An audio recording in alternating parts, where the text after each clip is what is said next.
go. Yeah, get it up. Get it up, pause. God damn. That's how we're going to start this? The day is getting crazier and crazier and crazier and crazier and crazier and crazier and crazier and crazier and crazier and crazier.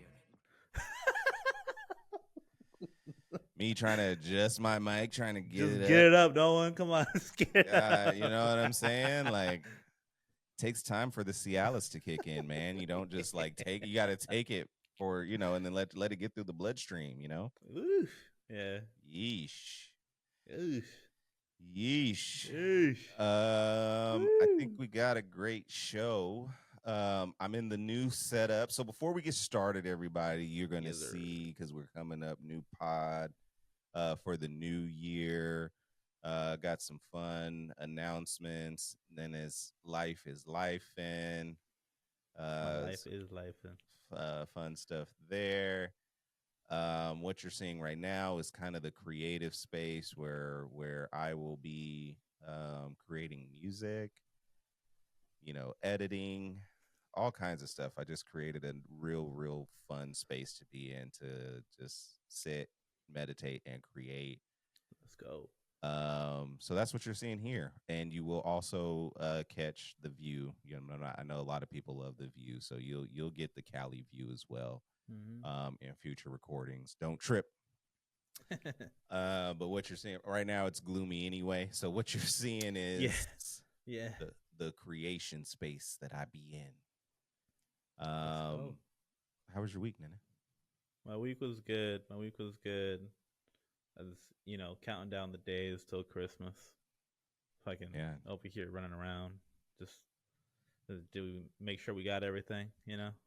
Yeah. It's not a crazy Christmas year, like you said. Life's changed it a little bit, so it's a bit more of a, all right, we gotta take it easy on Christmas. I mean, you got a situation. Yes, sir.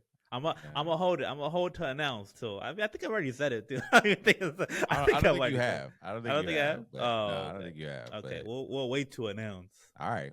But we're holding it. But yeah. So, but still, you gotta go around and little thoughtful gifts, or just getting things for the lady, for the missus. Yeah. And that's always important. And making sure that my little one has what she needs, making sure that's ready to go, making sure she's acting good though, because now I'm gonna call Santa. I'm gonna be on the phone like, hey, all right, just tell me the word. All right, Santa said that shit's gone. So here's the thing. I'm waiting to ruin Santa for a lot of kids, actually. Because my goddaughter believes in Santa, and I just talked to her parents yesterday, and I was like, she's like 7. And I'm like, all right, so how long are y'all going to keep lying to her and keeping me away from her during Christmas? Because I'm ready to blow up the spot. Why? Just tell me why. I can't have minorities out here running around thinking some magical white man is giving them stuff their parents are working hard for. That's just not okay. I can do it. That's why we got the Black Santa in the house. We got Black Santa in the house. I mean, I appreciate that. That's what I was gonna say. You know what I mean? So, like, we got brown. We got Santa, brown. We got we got them all. As long as we're gonna say Santa's black, then I'll tough it out. Okay. But if we're talking about white Santa, I'm out. Yeah. I'm all the way out. I see. We ain't gonna be having no white man. It's an optics thing. It look crazy, right? Like, what I'm saying? The parents be working like their ass off to get the kids gifts, to get stuff, and then all of the a white sudden, man brought it. Yeah, you know what I mean. Oh, can't wait for Christmas for the white man to break into our house and give you shit you didn't deserve. You know what I mean? Like, nah, we're not gonna have that. So I'm gonna I'll pull back. All right, I'll pull back. Okay. And I have seen, I had a coworker of mine tell me their older son ruined Santa for the younger son, and that motherfucker was devastated. Oh, he for days, like he was depressed. He was depressed. Poor kid, bro. And I'm like, so did you learn a lesson about lying to your children, or no? There you go. Because now he's not just depressed. He's also trying to determine how much shit he should believe that comes out of your mouth. Now he's questioning everything you ever fucking told him. Right. You know what I mean? So, and then he's just going to continue to be devastated. He's like, "No, you're going to tell me that the tooth fairy is real too." Exactly. And then you're going to be like, "No, she's real." I mean, I didn't want you to find out this way, but no, that bitch is not real. You know what I mean? Like, it's just, I don't think we should poison the critical thinking of children. There you go. But that's me. That's my Christmas ball humbug for you. I'll be Scrooge another time. I'm gonna give you one more year to figure it out, and then you know what I mean. So you bought yourself 12 months. There you go. Well, that's my week. That's my week. Is that your week? My week is over here running around listening to This Christmas by Donny Hathaway, and just having a good old time. It's getting ready. It's just nice to. It's getting colder. Well, it was getting colder. It's California, so you get 3 days of cold, then you get an 80-degree day. Yeah. And then it gets colder, then you get 50 degrees. Yeah. Then you get 80 degrees. And now you have a cold, and then So, shout out to Christmas. I'll tell you what, I don't enjoy this time of year. It's becoming an obligation. I don't like it. Like, don't buy me nothing because it's Christmas. Buy me something because you want to buy me something. Right. Or come see me. You don't gotta buy me shit. Come see me.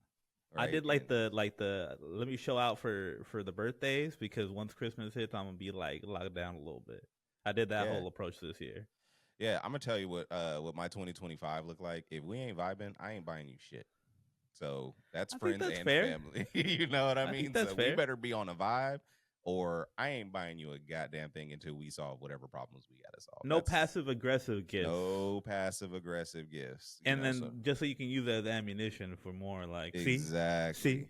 See, so now I'm getting you a subscription to Better Health, you know what I mean, for therapy and shit, because I'm trying to passive aggressively tell your ass to get over some dumb shit. You know, I don't want to do that. I see. You see what I'm saying? Speaking through the gifts is never the best way to do it. You might as well just speak to the person. Speak to the person. So 2025, we're just gonna have real conversations. Yeah. Hey man, that perfectly epitomizes where we're going. It's exactly where we're going. Exactly where we're going. That's where we're going with the pod. Where we're going in life. Real convos. There you go. Copping the LA Kendrick ticket. So excited for that. I'll be in Inglewood for the Wednesday show. I'm gonna try and make the Maryland show happen. I think that's the last city stop. And I got family out in Virginia and DC. So there you go. I think I want to do that one too, so that we can bring the audience just, what the culture was feeling from the east to the west. That's true. The west to the east. Full analysis, you know what I mean? Full analysis. What you guys can expect from us coming up in the new year is a whole lot of West Coast vibe. We're going to be highlighting West Coast artists, old and new, because quite frankly, Nene, I feel like the West is getting a lot of disrespect. So before we get into that disrespect, let's get the best thing out of the way, and then we can talk about some of this disrespect the West is getting. All right. Perfect segue. Best thing, yeah, exactly. Best thing I heard. Two things. Okay.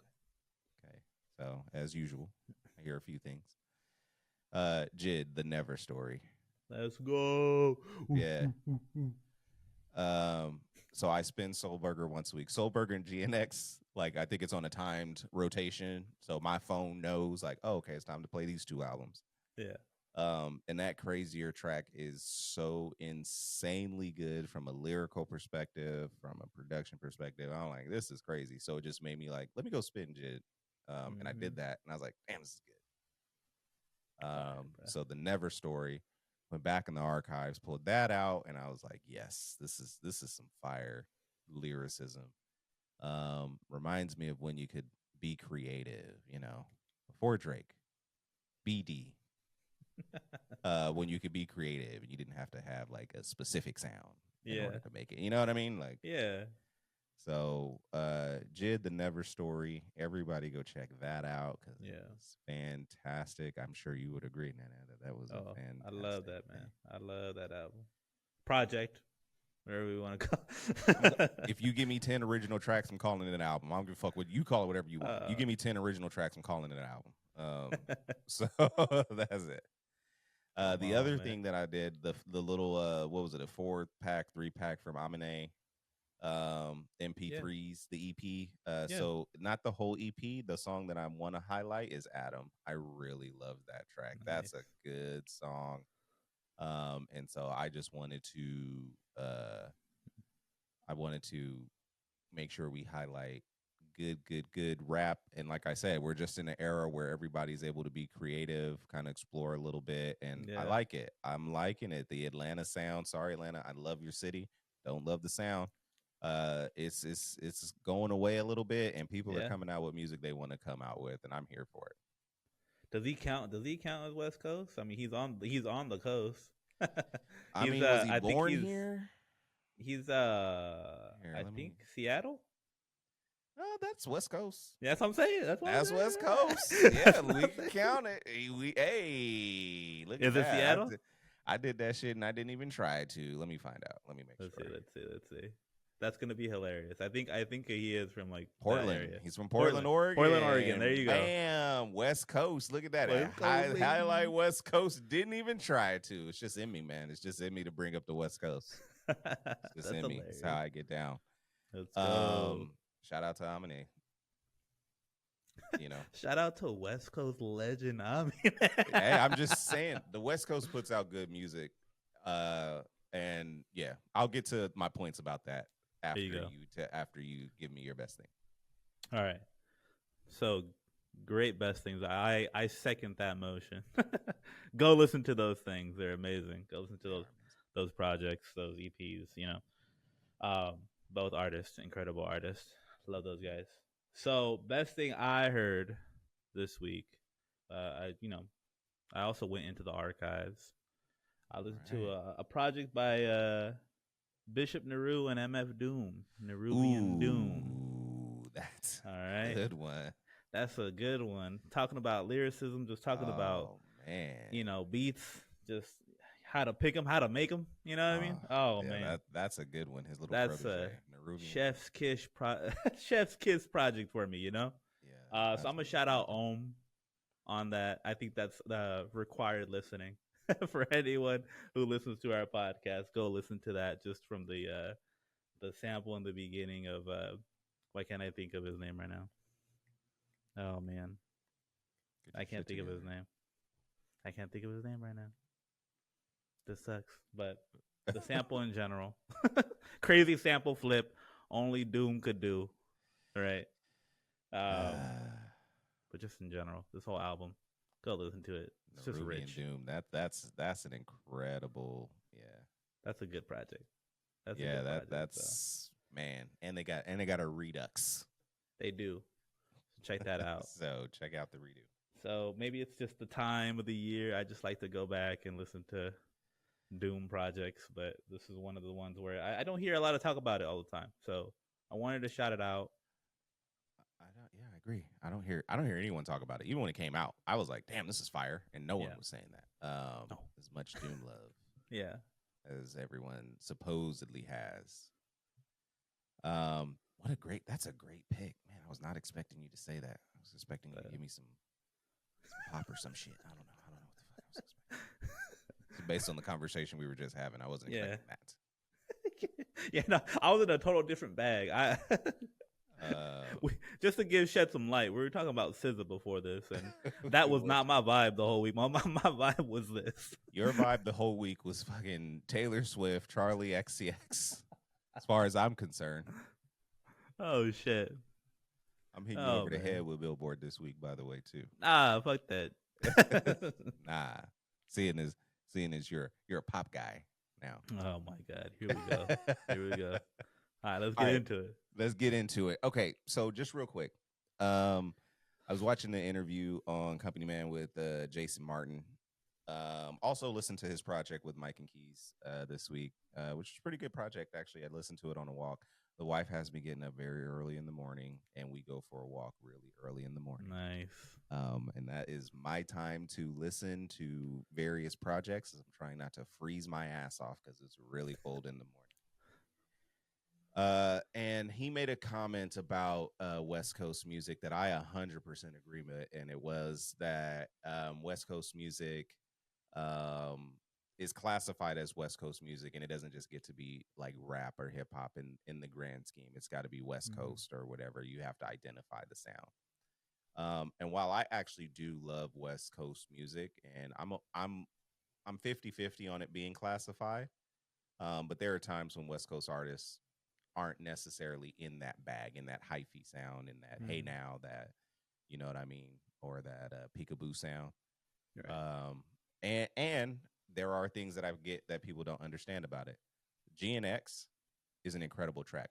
Fuck everybody who doesn't like it. Like that's how I feel about it. It's just crazy to me that people were saying, "Oh, I like every song on GNX besides the title track," and I was like, "Hey, yo, okay, is that what we're doing?"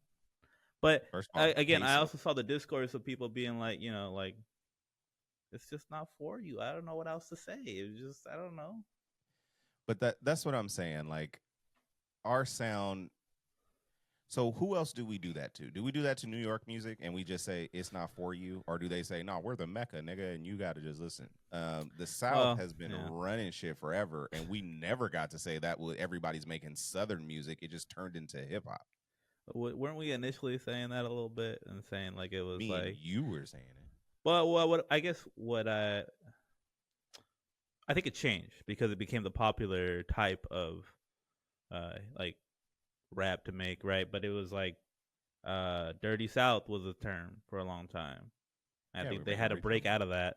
The same way where like a specific West Coast sound gets put to the whole West Coast approach. Anybody that's from the West Coast, that you're gonna make this quote unquote sound.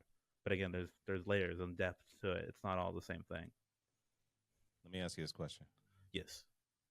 Was Outkast a Dirty South sound?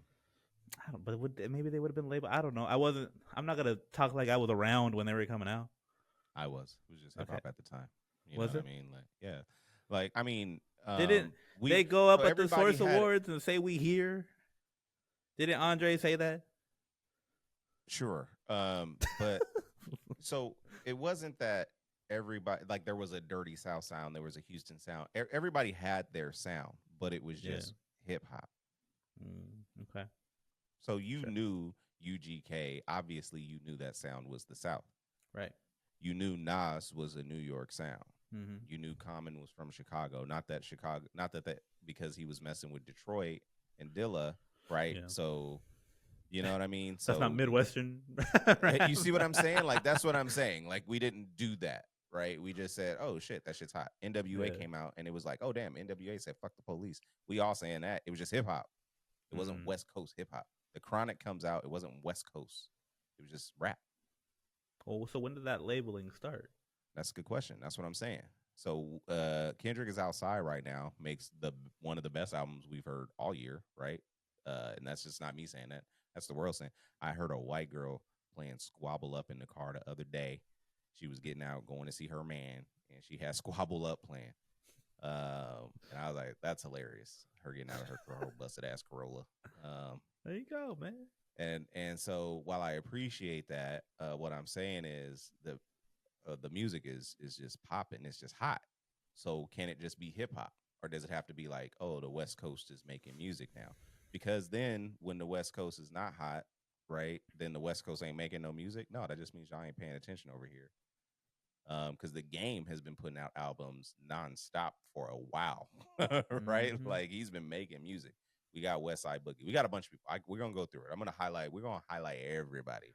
It's literally like the trajectory we're going on is just to highlight all these artists out here that deserve the appreciation. And because they're staying true to themselves. You may not like the sound. I don't like the way Blueface be offbeat all the time. Okay, like, I don't necessarily care for that. Yeah, but I'm gonna highlight it because it's hip hop, right? And it's Best Coast. So I'm going to highlight it. But I want to get to a point where we're not making West Coast music. We're just making music, right? And it's respected. Like, listening to GNX yesterday, first of all, Hidda fucking smoked that track. Peso did as well. Yeah. And I like Kendrick only did really the chorus and gave them their freedom to shine. Yeah. Fucking smoked that track. And I just think that we need to give some space because the only person that's not making air quotes New York music to me right now is fucking Cash Cobain. I don't know what the fuck that is, but New York niggas is claiming that shit, and I don't understand why. Because it's sexy drill. Don't you remember? I don't think drill is supposed to be sexy. I think it's supposed to be murderous, but you know what I mean? But that's proving my point right there. You know what I mean?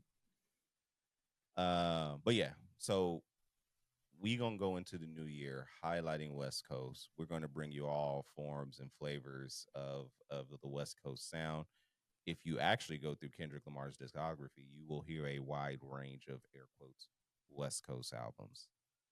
Because he is a West Coast artist. So or at least he was born here, but he makes music and it's really good. And put some spec on our name. Otherwise, we gotta come and mop your favorites up out of here and take it from you niggas. Yeah. So so put some spec on our name. There you go. New podcast. The West is hot. Okay. Hey. Coming 2025.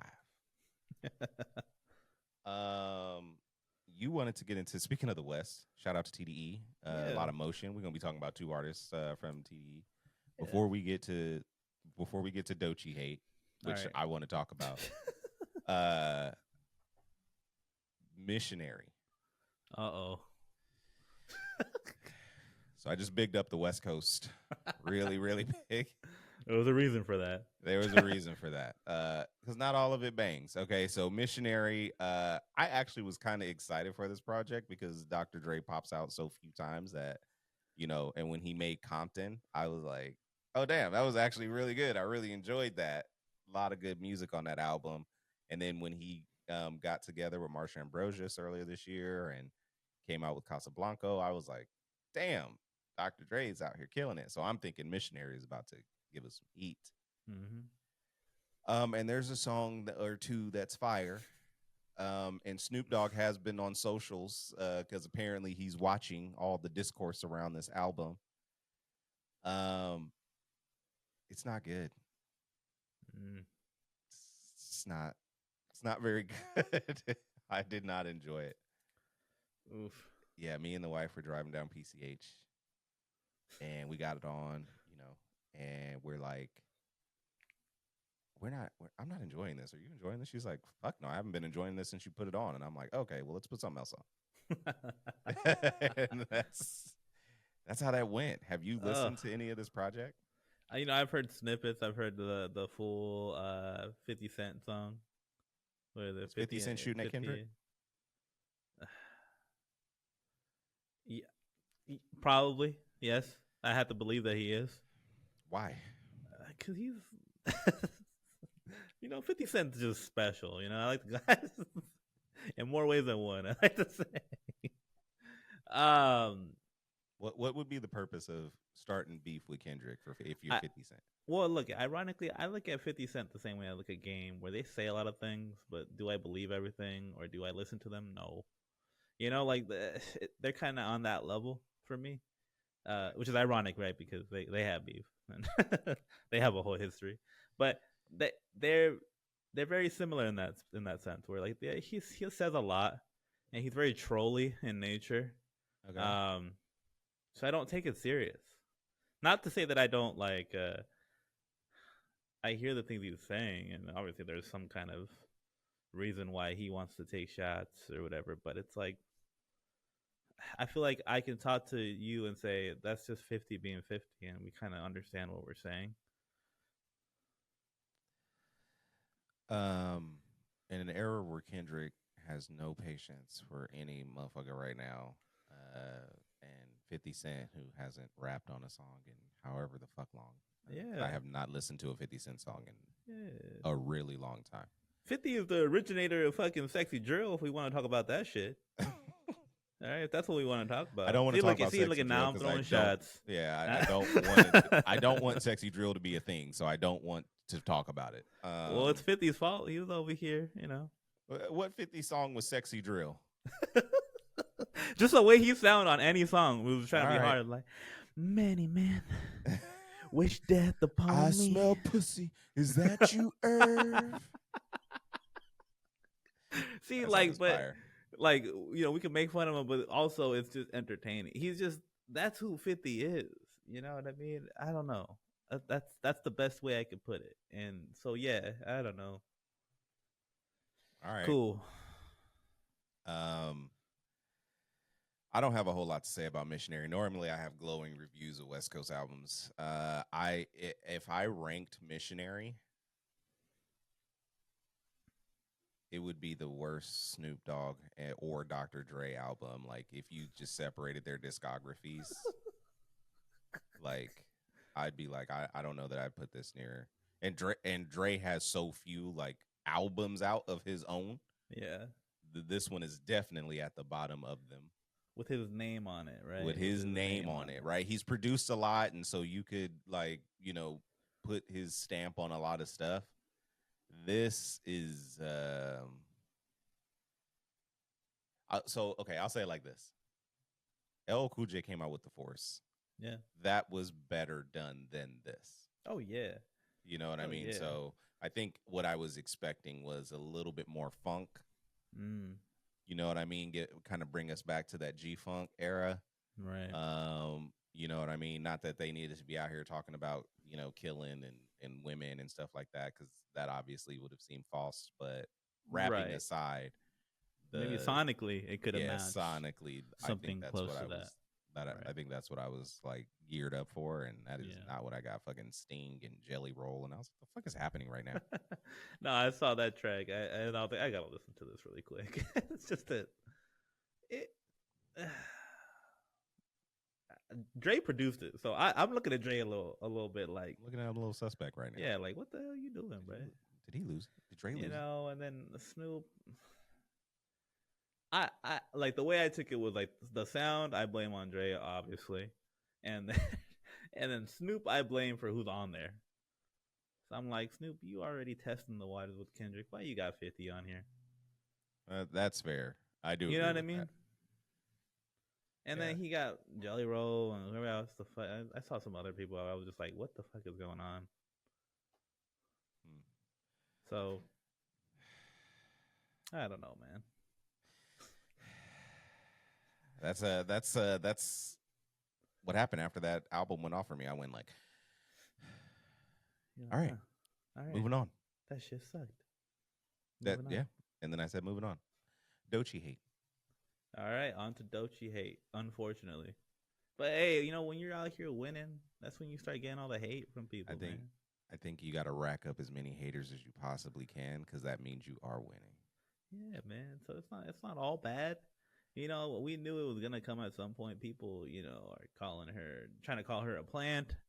They're trying to say like everyone wants to say everything besides someone just having talent. That's what I got from this, right?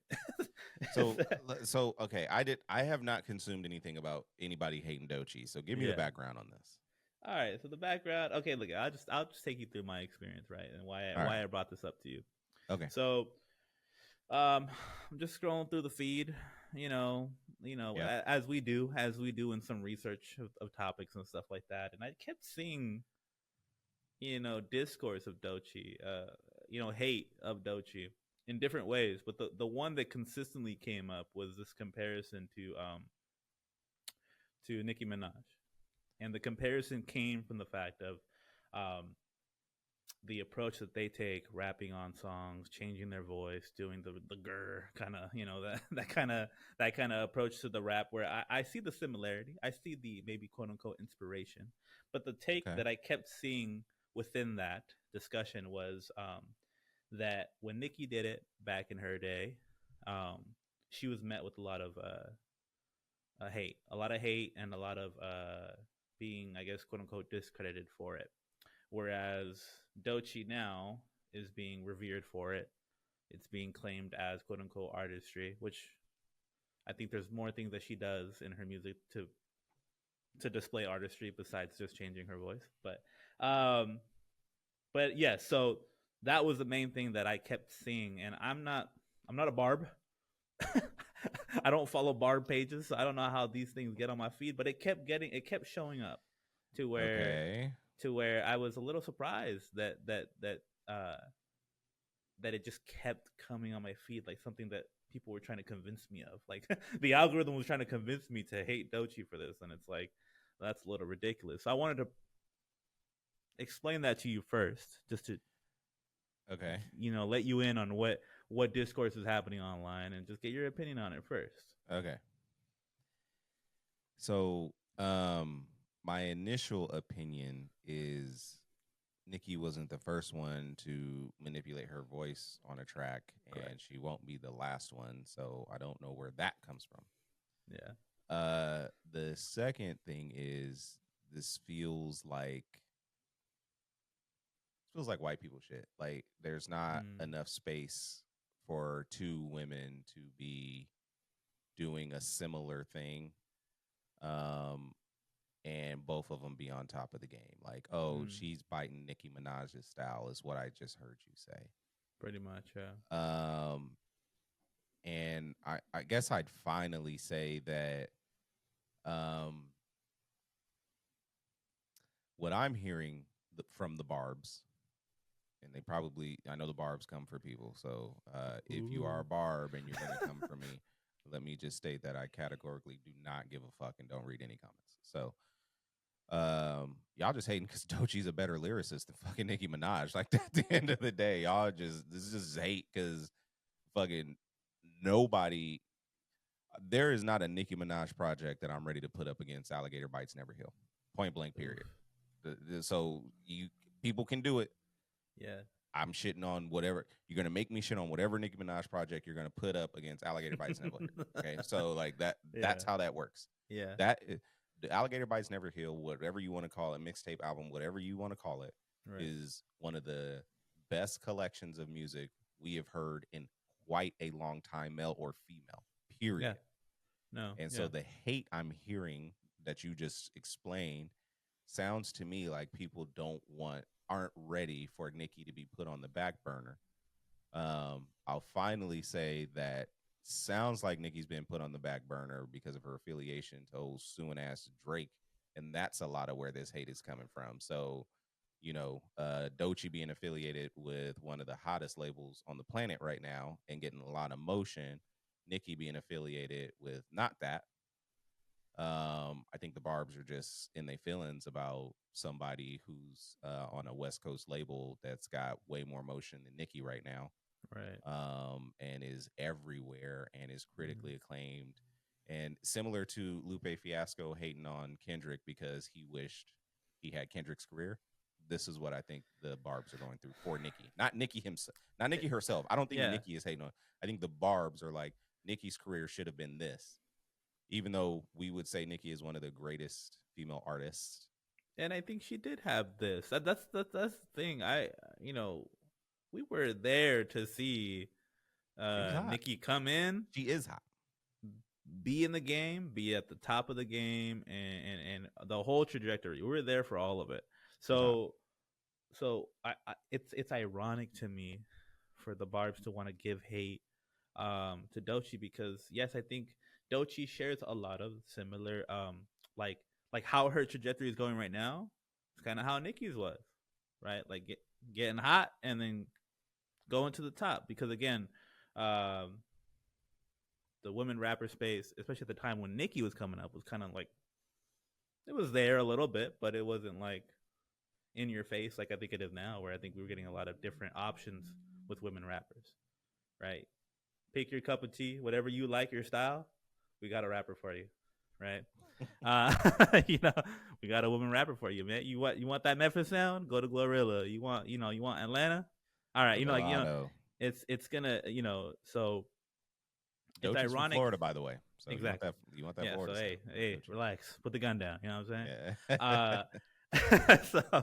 So I just find it ironic that they're hating on her for that when like you said to me in a conversation outside of the pod, Doechii is the evolution of Nicki Minaj. So what Nicki was able to establish, Doechii's then now running with the platform that she was given from that. And I'm sure if you were to talk to Doechii, she'd probably have appreciation and praise for Nicki, and I'm sure Nicki would be like, "Yeah, that's hot. I love that. That's great." Right? I don't think there's that animosity there, but this narrative that's created from stands is what I'll call them because they're not just fans. Uh, is just the silly part to me, trying to create this narrative for no good reason, and it's ironic because again, they they are very similar, but it's not a reason to then try to take one down a peg, right? Like why are we doing that? Why are we trying to create this box to where only one person could fit in it, right? Yeah, I mean, I'd say that Nicki. I mean, I haven't the pink print. I think that was her first one, the first pink print. That is. Um, yeah, the wife loved that project. uh, Favorite, really great track. I think Truffle Butter is on there. Really enjoyed that track. Right. I think lyrically, um, Nicki Minaj is super creative, except for when she's dissing Meg The Stallion. Totally different conversation too. But yeah. But lyrically, I think she's super creative, and obviously, she can carry a note a little bit, and after voice processing and stuff, she sounds really great. Yeah. And I think Nicki is artistry wise, she's one of the best women artists. I'm not going to call her MC solely because she doesn't MC all the time. Yeah. But she is a good MC when she does that, and she's good at pop music when she makes that. Right. Doechii is doing something that is very specific to her. Mm-hmm. It's much more soulful than anything Nicki does. Right. And I think that Doechii is not just atop the women game, she's a top rap right now. She's probably one of the best rappers out there, and then just one of the best artists out there right now on our side in hip hop, right? And she's being allowed that space, right? Like that's something where I don't know why we're trying to then take away from what's happening right now. We're in this moment where we're being able to see this woman artist, right, woman rapper, be able to go on this trajectory that we normally would only see if it was a rapper, a male rapper, and then if it was an artist, a woman artist, it wasn't in this way. I think that just all of it is something that we should praise and be happy about for overall the opportunity that women can have in music to be like, no, like we're considering her like the best rapper, like just out here like bar for bar. I don't care who you're talking about, right? And when you're that's hard to do. It's just hard. So the fact that the space is there right now for her to be able to go on this trajectory and go higher, why are we knocking it? Right? Why are we trying to make it? Why are you trying to discredit it? We're trying to do that because, in my opinion, again, I think this is just kind of a TDE, and then whatever label, I don't know what label Nicki's on. She Cash Money? What does she do? Whatever label she's on. Let me see. But I think this is just choosing sides kind of thing. And the Barbs are choosing a side, and right now Doechii is affiliated with the Kendrick side, and so they need something to hate. I think if she was signed to Cash Money, or she was doing songs with Nicki, they'd love her. Mm-hmm. But because we're in a very polarized climate, just as societally and musically, it's definitely polarized. Like there's not space to love everybody. There's also not space to like dislike anybody. Without you being considered a fucking hater. Like again, you know what I mean? Like I like good music. So if I like it, it's good music. And I don't give a fuck how y'all feel about that, right? Like that's and if I don't, whatever. It is whatever. But I think that people just want to hate something. Like there's just a lot of hate energy out there. Like I was watching a little bit of the discourse on the updates on the Drake lawsuit, right? Here's the Drake section of the show. And Spotify, they came out and gave their statement, and everybody was like, of course they're gonna say that, but if they have nothing to hide, like, why don't they just open the book? It's like, hold on. You don't get to make an accusation about me, and then when I defend myself, you're like, of course you're gonna defend yourself. Right. And then everybody's ready to jump on the hate train because you defended yourself. Like, they got something to hide now. Like, no, first of all, this motherfucker came out here and made a claim. We can argue about the truthfulness of what the industry is doing. Mm-hmm. I think if somebody other than Drake was doing it, we probably would have some more motion behind this shit. But Drake, the receiver of all of these benefits, he's claiming the industry has given other people. Mm-hmm. Right. And then they come out and say, I don't want to, I'm not giving him shit because we didn't do shit. And then everybody's like, look at these motherfucking assholes. You know what I mean? And I think everybody, what does that mean towards the Stochi conversation? I think everybody's just ready to hate. Yeah. Right. Yeah. And so the energy is somebody comes out, does something slightly similar to Nicki Minaj. And now, we want to make sure that Nicki Minaj is protected. Meanwhile, I have been saying that rap sounds the same for fucking years and no one gives a shit, right? Drake has stolen everybody's style. No one gives a fuck.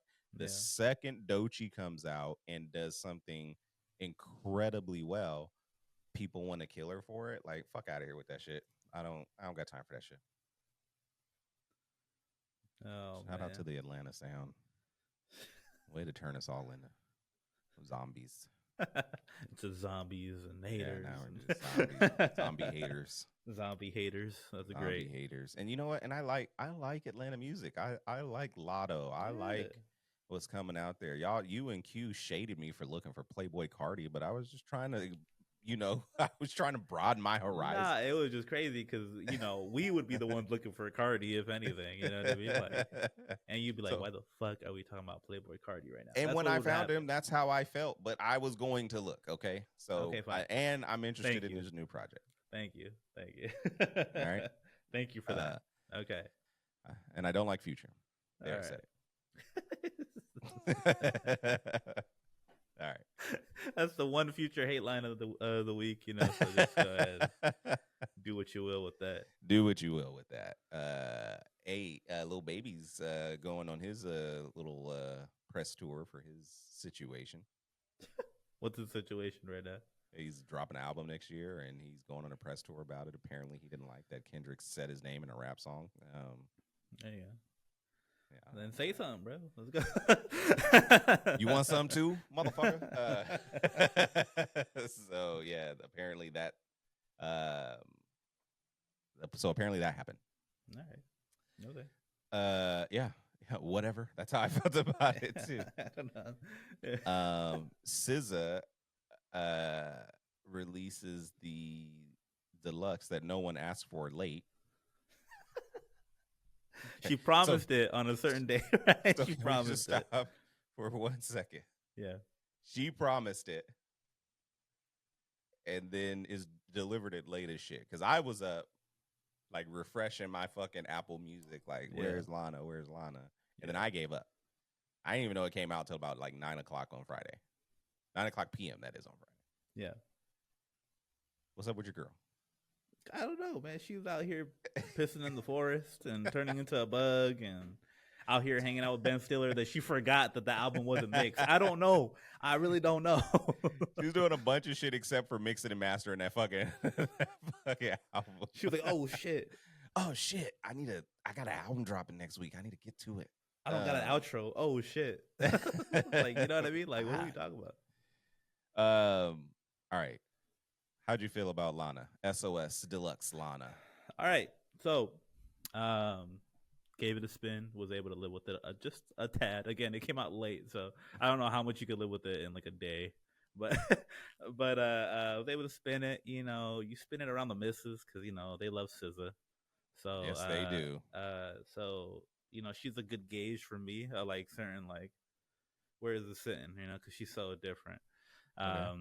But yeah, so no, I had it in the car. We're just driving around, running errands, listening to SZA. So, but I liked it. I liked a lot of it. There wasn't a whole lot that I didn't like on it. I do think that, for me, um, it solidified at least her this era of her kind of going full pop.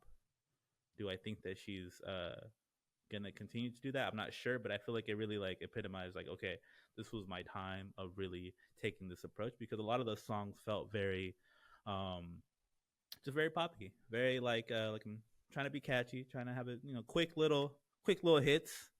Like, damn, the song's already over. Okay, all right, well, Pop in terms like of trying to be popular, or pop in terms of trying to be pop music?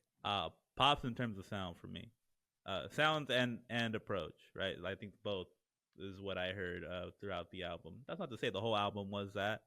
I think there was still really really good songs on there. I really liked Kitchen, actually, the little teaser track that had come out. So I like the full version of that song. I really like. I know you and I agreed on Saturn being probably like the best song that That's we the heard. best song on that track. Which was amazing. I wish it was longer, like we had talked about, but that one was really good.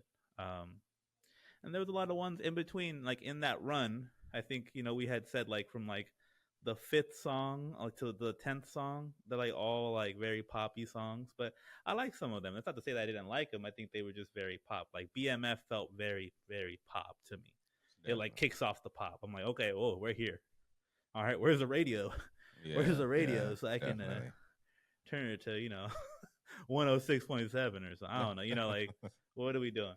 But Yeah. that's definitely how that felt to me. Um, you know, that she wanted to just almost like she wanted to just get it out of the way. Like, okay, like I got this all out for you guys, and that's why I put Lana on SOS, because I wanted to have this all together. It's almost like she wanted a clean shop and then be like, okay, I am starting fresh for my next project.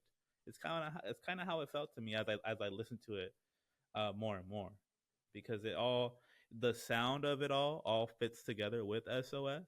Um, and so it felt like, yeah, like I'm recycling these tracks, getting it out there. It's not a new album because I just want to have this all together. I'm probably playing the streaming games or something, but I'm sure it'll do well on come Monday, even coming out late. I'm sure it'll do great. Yeah, I think everybody's vibing with it regardless of when Yeah. it came So out. that was my very like initial reaction was that. What about you? What did you feel kind of first listens? My very first listen, I liked every single song except for Drive. Okay, yeah. You had a So gripe with Drive. I don't like rapping SZA. Like Yeah. I don't go to SZA for rapping. I don't need SZA to rap. I Yeah. don't I don't even know what the fuck she was saying, because as soon as she starts rapping, I'm like, skip. So SOS You didn't is even the let it same live, thing. man. You didn't let it live. Yeah, no, I killed it right away. Because I'm pulling up the drawbridge, right? I'm putting the gates up. I'm done with all of this. Like, it's one thing to try and do both. Doechii does both, but when Mm-hmm. she gives me a rap track, she is rapping on the track, Mm-hmm. right? And I don't like this sing-songy rap that she does. Not that I don't like it, because Anderson .Paak does it, Blast does it. I can give you artists that do it, and I'll listen to it. I don't want her to do it. I don't like it. Is it because it's just not a part of her identity and it's her stepping out too much? Like, what's the issue there? Because you're bringing up examples where they Be- would be examples to use against what you're saying, but you're saying that you like those examples. yeah, And is she's it not good because at it. their And approach to that rap sing songy thing is kind of like their identity of how they it's make music? it's their style. Okay.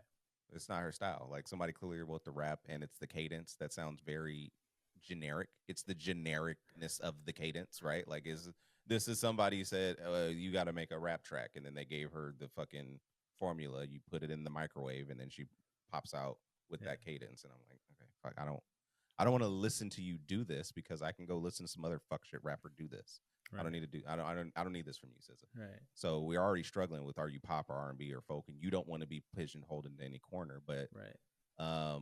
but we don't need genreless music, right? Like that. I think this era of anybody can make anything, they should make anything. Mm-hmm. But the lack of focus on the thing you're doing is what is making music not good enough to listen to me. So, hot take here: I did not think SOS was that good of an album. Yeah, and that's a take I've heard you say before, and we've had discussions even prior to this podcast existing, where we talked about SOS in that way, where it was something that you definitely weren't a fan of, um, for a lot of the same reasons. Why you weren't a fan of these projects that again had um, a combination of just all kinds of different Bando and the Bandos and Bando Stone and the New World, baby.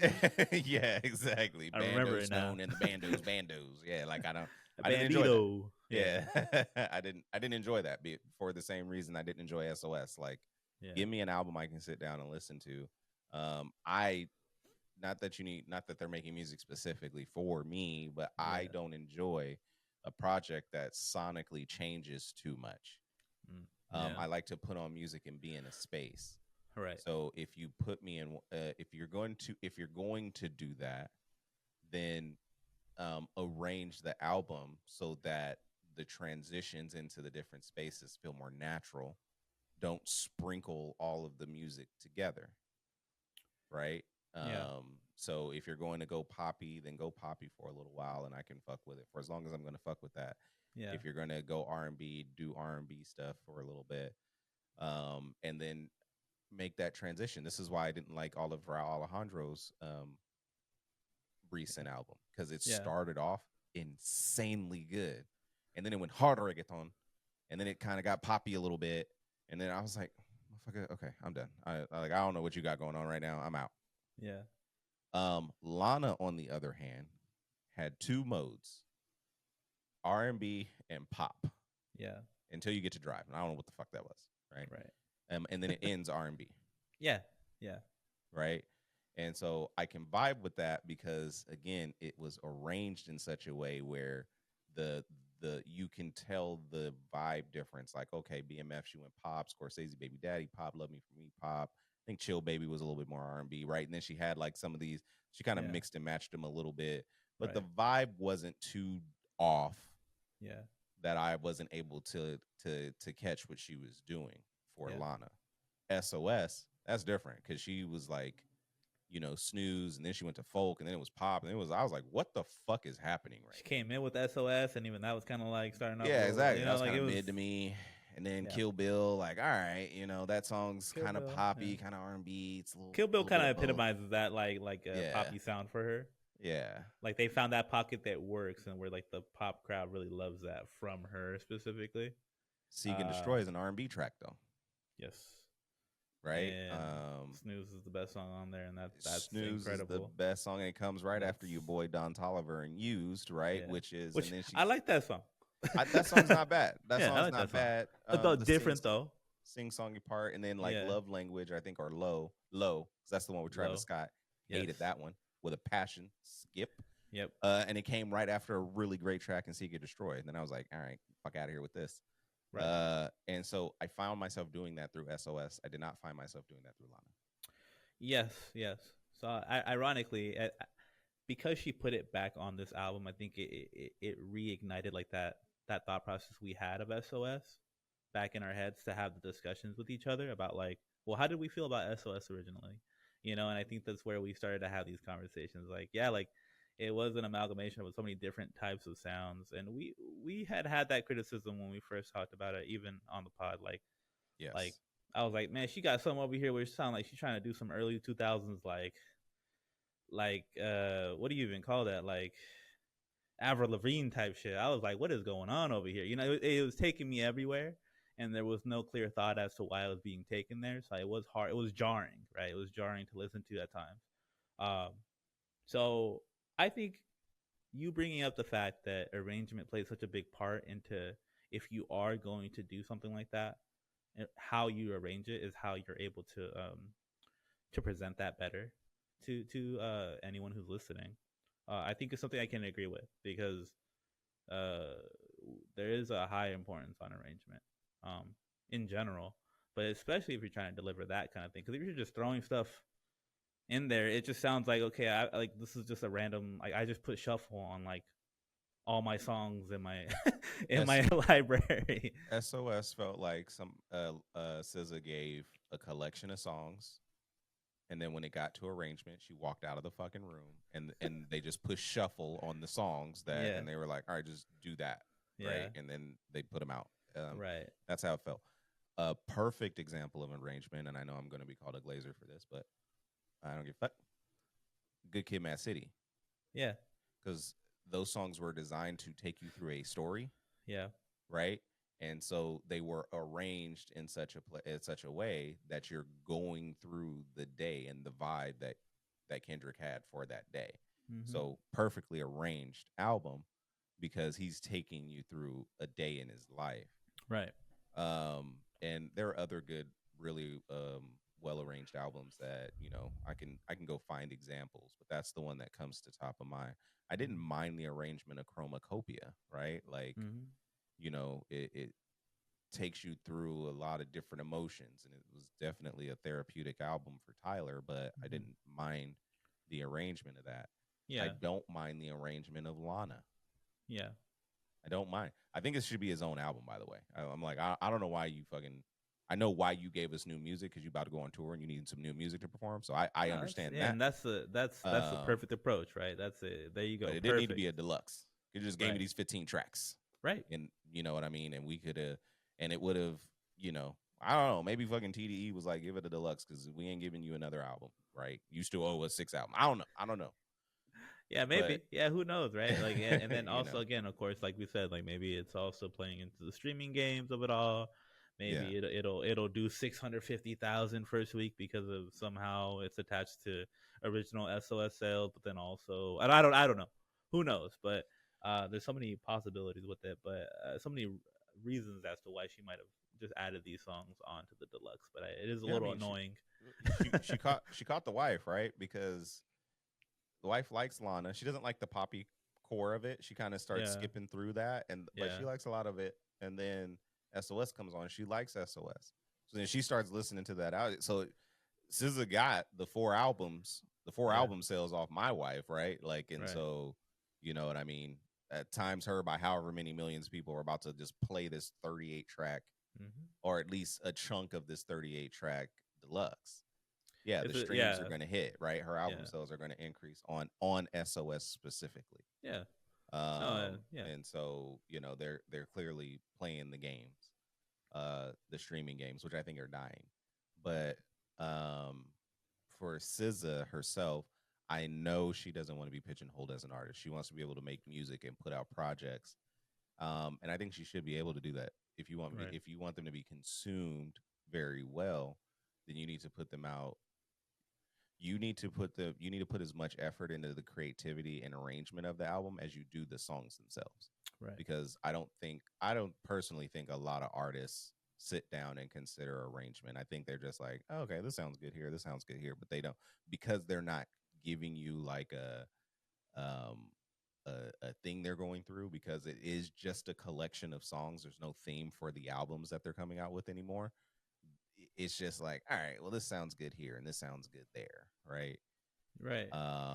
And I think if people start getting more thoughtful about how these albums are arranged, at least sonically for me, I can receive them well. But when you just throw songs together on an album, I personally am gonna be like, let me start picking my. Then I'm gonna create my version of SOS playlist, and I'm gonna start I'm going to undownload the songs that I don't like. And then when I play it, it's going to be the 12 songs that I liked from this fucking 38 track deluxe. Right. Sure. Right. And maybe that's the approach, is that I gave you this wide array to where you're going to like something, and then you're going to pick out, you made your album out of the 4 that I gave you right now. Right. 10 tracks. Right. Whatever. How is Spray and Pray working for Drake right now? Hey, spray and pray is what they say when you desperate. All right. So, shout out to Call of Duty, man. There you go. Oh man. You know, one thing that in discussing this that it made me think about was, I wonder also, you know, the gap between Control and SOS was 5 years. I think it was 2017 to 2022. And I wonder at times, like, if it's also just that amount of time, you know, changing direction so many times within the album, potentially trying to keep up with sounds. I'm just thinking from the artist perspective and like whether or not that created some of what we heard on SOS and why it was again like so many different sounds because she went through. It's not like you just took the year to create an album. It was over the span of 5 years, maybe more in 1 year and less in another year. But you're getting all these different contributions of your own life, what's going on in your life, and what you're expressing, and it changes throughout the 5 years. It's a long time. Right? So what I would say to that is Doechii just made an incredibly, and granted, it may not have been over a 5 year period, so Yeah. I'll give that, but she Yeah. just made a project that she wanted to make. Right. Absol, same thing. Yeah. And I'm trying to use her label mates, right, as the measuring stick. So we got Herbert, which came out in 2022, actually. It came out December 2022. Yeah. And then we got Soul Burger. Now, what is effectively 2 years later? Yeah. So we got Soul Burger, which was an incredibly personal album. Kendrick's last drop, the last one for TDE, was Mr. Morale and the Big Steppers, which was a few years ago. I think it was also 22. Right. And so now we get GNX. So TDE artists typically have a good span of time in between their releases. And I know that there was a thing between Punch and SZA, right? SZA was wanting to release music after Control, and Punch was, there was that. It seemed like there was some infighting. It seemed like SZA wasn't even vibing with what TDE had going on for a while. Yeah. Right. And now we know that she is. So I would say to that she should make the album she wants to make. Right. And it doesn't matter when it's released. If it's good music, we're gonna get it. We're gonna vibe. Doechii's release is timeless. Right. We can listen to that shit in 10 years. We're gonna be like, damn, this was fire. Yeah. And sonically, it is way different from her EP, which I'm gonna call an album. If you release 10 original fucking tracks, it's an album. Her EP is different from Control, which feels different from SOS. Right. So it feels like she's in different spaces. Yeah. Every time she releases a project. Right. And people are vibing with it. I'm in the minority. A lot of people like what SZA's putting out, and I do like a good majority of what SZA puts out. I just don't enjoy these types of albums. She's put out an album that I didn't enjoy. Well, to the same thing you were saying, the gap then went for SZA from 5 years to then 2 years. So then SOS comes out 2022. She releases this add-on to SOS 2 years later. And again, to your point, the delivery on this felt like I got you in this one kind of zone, and it makes sense to me and how it's being presented. And what I'm internalizing, what I'm hearing, is all one note. Kind of, you're right here, right? Whereas SOS feels like. So I don't know. It's just what I kind of realized as we spoke about it more, and thinking back to what I was hearing when I was listening to it. Yeah, and I know, and I think you and I don't agree on what approach she took, because I don't know that she took. First, I don't think artists take a real approach to anything. I think they might have an idea of a kind of album they want, and then they go to a producer to start filling out those sounds, right? And so I think the producers actually drive the direction and sound of the album, because it's based on that foundation. Like SZA, maybe she had songs written, maybe she had sounds in her head that she kind of wanted to get off, but putting Snooze on SOS was a huge miss to me, because it was such an incredible track that I don't think it was for that album. I think it was for Lana. She put Snooze on Lana. Not only is it, and it's such a good song that it shined. Even though it was on SOS, it would have shined even harder on Lana. Yeah. You know what I mean? And because Lana has more, I feel like she took R&B approach to songs and took pop approach to songs. I don't think she approached the album like this is going to be a pop album. Right. I think she just went in and she was making tracks. And the production she's choosing for songs weaves between R&B and pop. I think that she needs to decide on what kind of artist she's going to be for that particular project. Right. I think my personal opinion is that would help her be, and how am I going to say better received? She's one of the top ones out there, right? Better received. I think it will make her albums more timeless. I think when SOS goes away in however many years, we're not going to be talking about SOS. we're going to be talking about Alligator Bites and Every Hill. We're going to be like, that motherfucker was a banger 2024, where we got GNX, where we got Soulburger, where we got Blue Lips, where we got Vince Staples, where we got West Side Gun, where we got Freddie Gibbs. We got all this stuff. That album stands out amongst all of that. Yeah.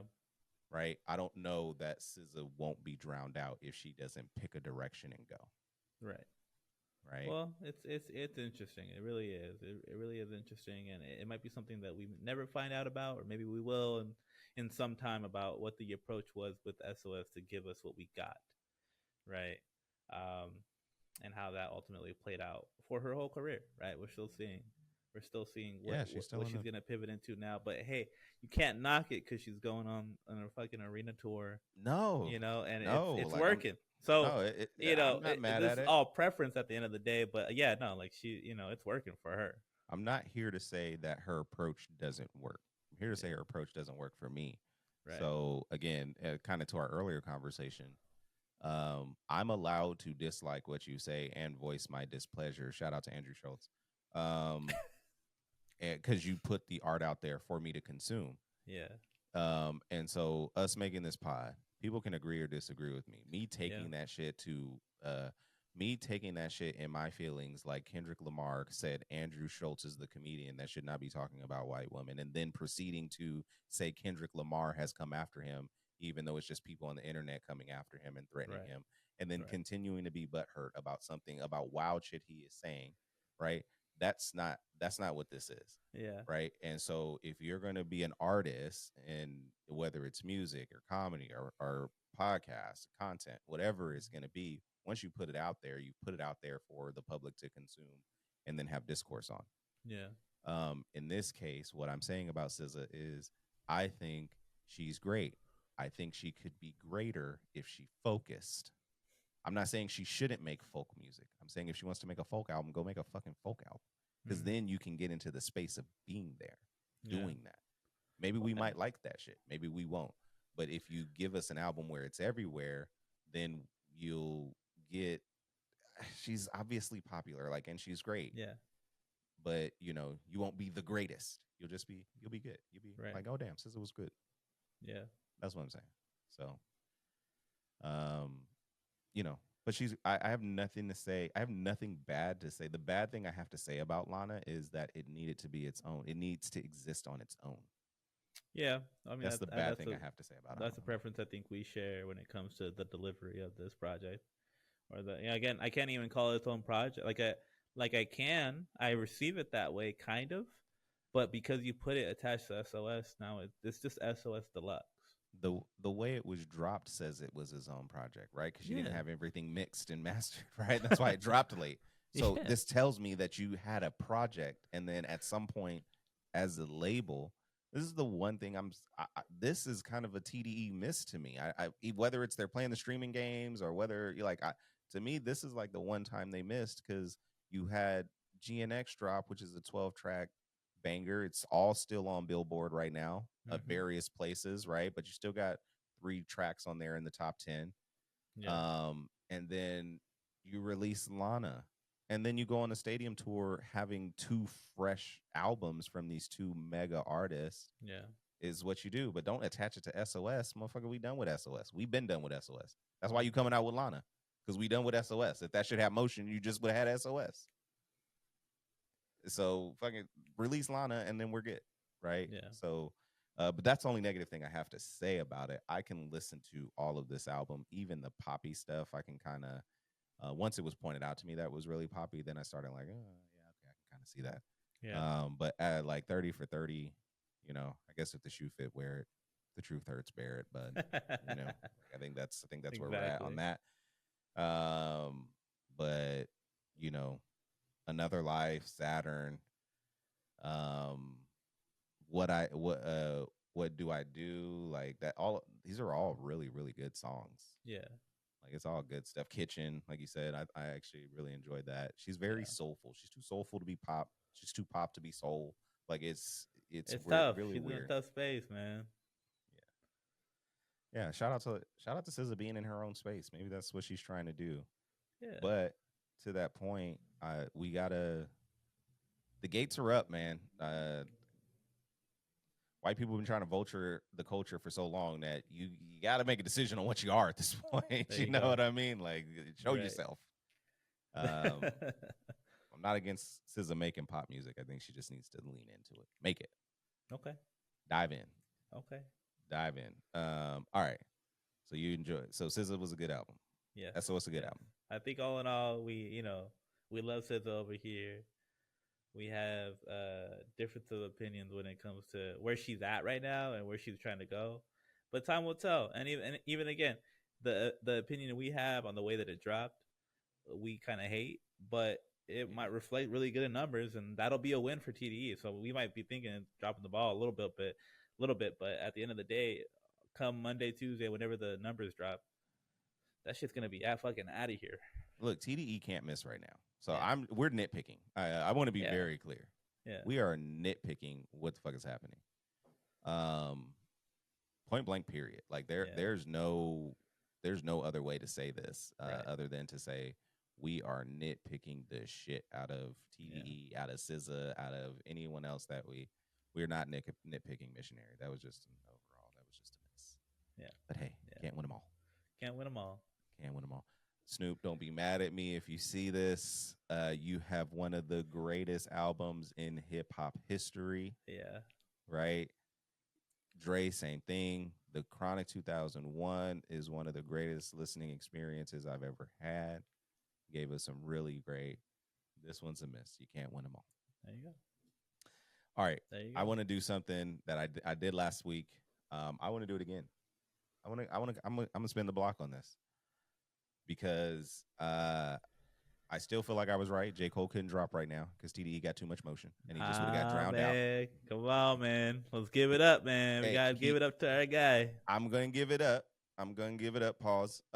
But I will say that he still couldn't have dropped right now because TDE is drowning him out. They're drowning everyone out right now. I don't know, man. I don't know. But if he had a drop, we talking about SZA right now. We talking about the stadium tour. We talking about all this. We wouldn't be, and we'd be talking about J. Cole in the context of the beef. But what he was able to do, hey Drake, why don't you call J. Cole real quick and figure out how to pivot out of some bullshit? Why, because what he didn't do was sue nobody. He didn't do that shit. He didn't do that. But what he did was he dropped a hell of a podcast. Did a show, did a $1 in a Dream show, did a lot of stuff that reminded everybody why they like J. Cole. Yeah, definitely. And I think it's an impressive way because motherfuckers was like ready to be like, J. Cole, you bet the fallout. I know I was. The fallout better be fire. I still feel like that. But I do like going back to the pre-2014 Forest Hills Drive mindset and giving us that because that was one of my favorite J. Cole projects, and I think he has smoked this fucking rebound. Oh no. And it might just because we have the opposite of what this was like going on right now. We have like how do you kill your career? Yeah. Versus how do you make a comeback? That is kind of the way that it was set up, is both these guys now have to respond with what's their next thing to catapult off of this. And you're either going to go high or you're going to fall through that catapult. You know? Meteor, bro. Yeah. Meteor. And we do have both examples right now to where it's very bad on one side, and then we have J. Cole who's just fucking killing it in every other regard, right? We're still waiting to hear the music. Yeah, but we've gotten everything else that an artist can give us in the sense of even the old mixtapes, being able to get them out on streaming, just everything he's doing, just being able to centralize his audience to one place. I think there was a story out there that it was like 150,000 people waiting for tickets for the MSG show. That means that all those people were subscribed to Inevitable, to the podcast. Yeah. And then that's also just to say people who could probably go to a New York show. So it's only one side of the U.S. Yeah, exactly. Everybody in Jersey and New York, basically. Yeah. So shout outs to J. Cole, man. It was a little tricky. It was a little tricky outside for J. Cole fans. You know what I mean? It was kind of tough.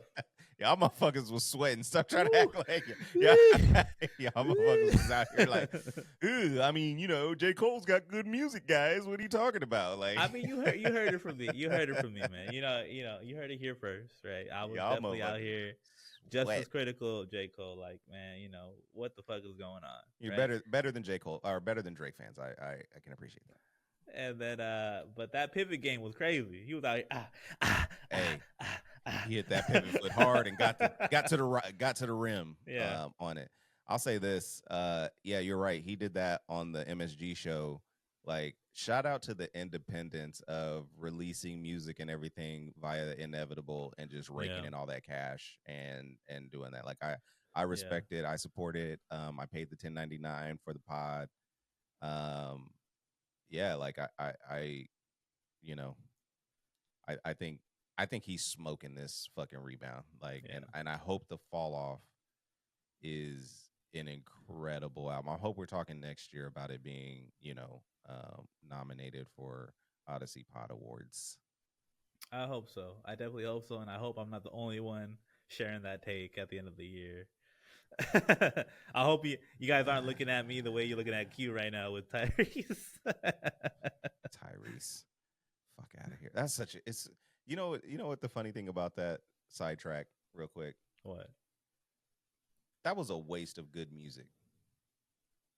Like that the musicality of that album was so good that I wish Tyrese was happily married so he could have delivered that in a way that was like, damn, that was a good album.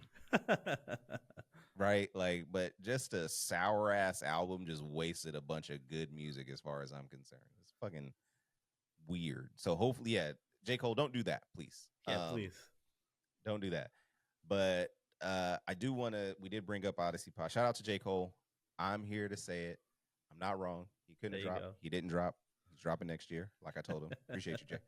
Appreciate you, Jermaine. And so, so can't wait for his project to drop. Okay. I will say this. I know Odyssey Pod awards were heavily West Coast slanted. Yeah. So I did want to give some love to the Freddie Gibbs of the world. To might delete this later. I know a lot of people like that. I thought it was mid for a J. Cole album, but I know a lot of people liked it. Yeah. So we'll give it. I'm gonna give it a shout out just because I think J. Cole is smoking the comeback, but I personally think that album was okay. All right. And I just want to give some love to all of the albums out there. Chloe, I'm not gonna remember them all right now, but there was a lot of music that didn't make it. Yeah. Because quite frankly, the West Coast is on fucking fire con fuego. All right. And I think that it is time right now to give the West their flowers. And I think that's why Odyssey Pod leaned heavy West Coast. Yeah. Because we are about making sure that our artists get their flowers, because y'all don't want to fucking fill us until we're Tupac or Nipsey, and then all of a sudden it's like, oh, damn, this is really good music, and we're like, oh, thanks. Oh, yeah. Hey. Yeah. Cool. Yeah. Thanks. Great. Welcome. Yeah. Exactly. So.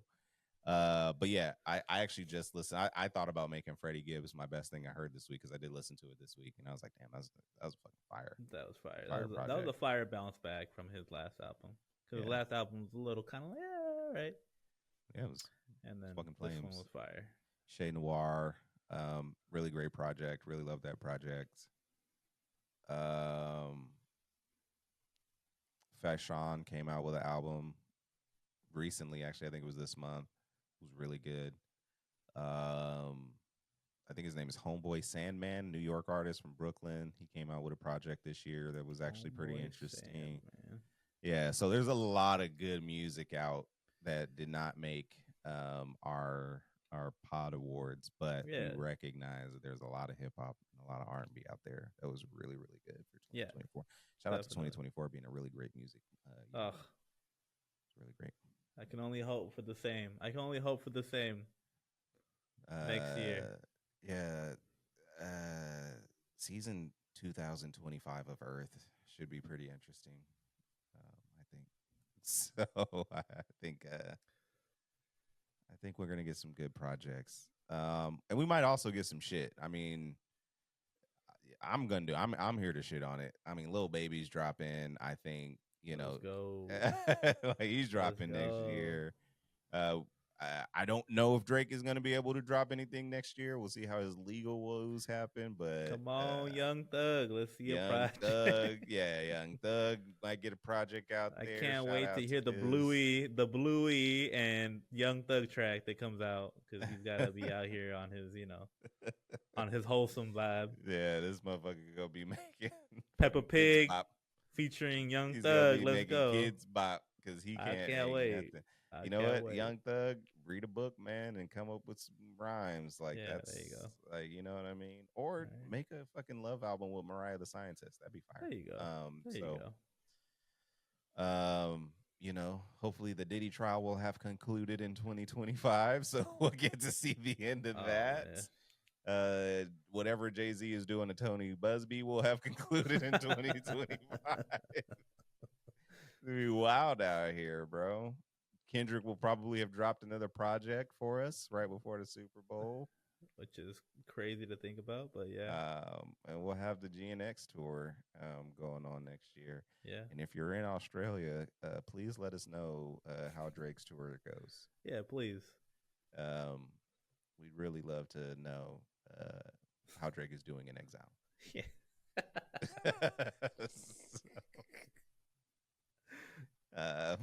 But yeah, and party. Go ahead and release that solo thing you was you got in the tug, bro. Like, don't even.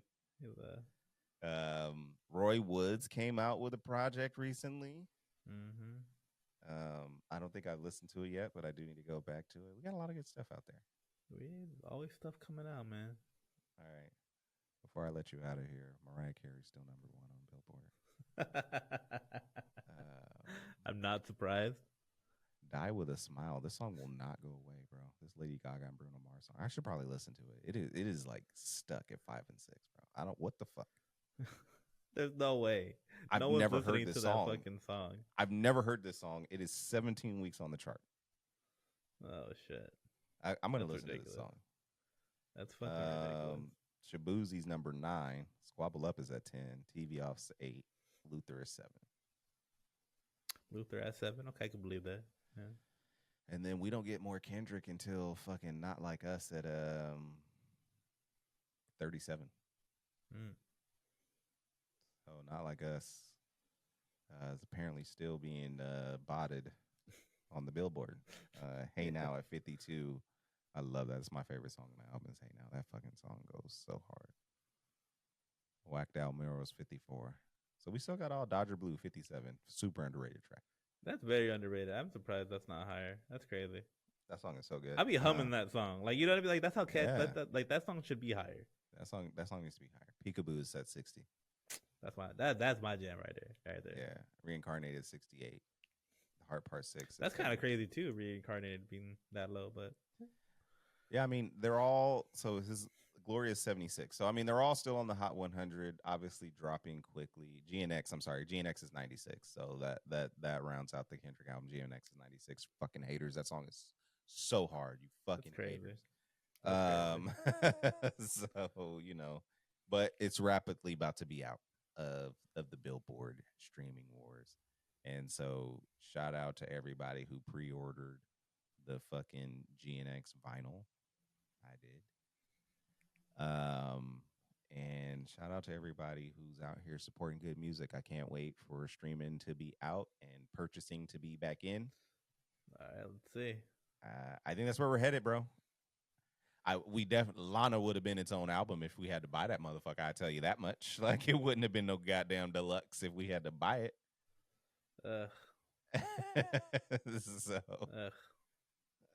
Because then she would have needed something separate from SOS to get them goddamn sales. No, they would have done something like, well, if you bought SOS, then you can have Lana for half off or something. I don't know. They would have done. No, because everybody that bought, kinda... everybody that was gonna buy SOS would have bought SOS already, so you wouldn't have been able to do it as a like, oh, this is the SOS. Like, motherfucker, I just bought SOS. The fuck, I'm not buying SOS again.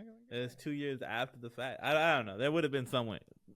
Funny business gonna be funny business no matter what. Nah, we're going back to album sales. All right. Not some funny math. All right. Where 10 tracks equals 10 streams equals 1 album times 1 million albums times, 10 to the third power. Like we're gonna get off. That's that bull. That equation is some bullshit. What it is. All right. Well, we ain't gonna chat before the Christmas holiday. Yes. You'll probably see this on Christmas. You'll probably see this on Christmas. So yeah, if you celebrate Christmas, Merry Christmas to you. If you celebrate something else, enjoy that day. Yeah.